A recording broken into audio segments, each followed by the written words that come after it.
വാഗമണ്ണിൽ വാറ്റുചാരായം നിർമ്മിക്കുന്നതിനിടെ മുൻ ബ്ലോക്ക് പഞ്ചായത്ത് അംഗവും സഹായിയും പോലീസ് പിടിയിൽ.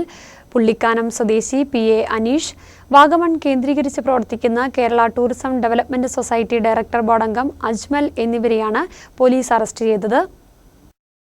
കണ്ണംകുളത്തെ സ്വകാര്യ റിസോർട്ടിൽ വാറ്റുചാരായം ഉൽപ്പാദിപ്പിക്കുന്നതിനിടെ ജില്ലാ പോലീസ് മേധാവിയുടെ സ്ക്വാഡാണ് ഇവരെ പിടികൂടിയത്. രാത്രി നടന്ന റെയ്ഡിൽ 200 ലിറ്റർ വാഷും ഏതാനും ലിറ്റർ ചാരായവും കണ്ടെടുത്തതായി പോലീസ് പറഞ്ഞു. റെയ്ഡ് നടപടികൾ വ്യാഴാഴ്ച രാത്രി വൈകിയും തുടർന്നു.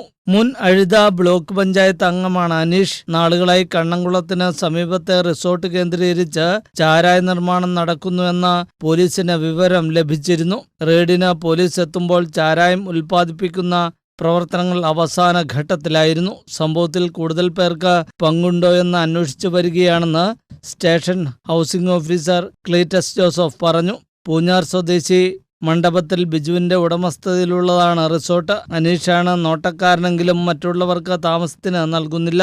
2 പ്രതികളെയും കോടതിയിൽ ഹാജരാക്കി റിമാൻഡ് ചെയ്തു. News bureau, Kattappana.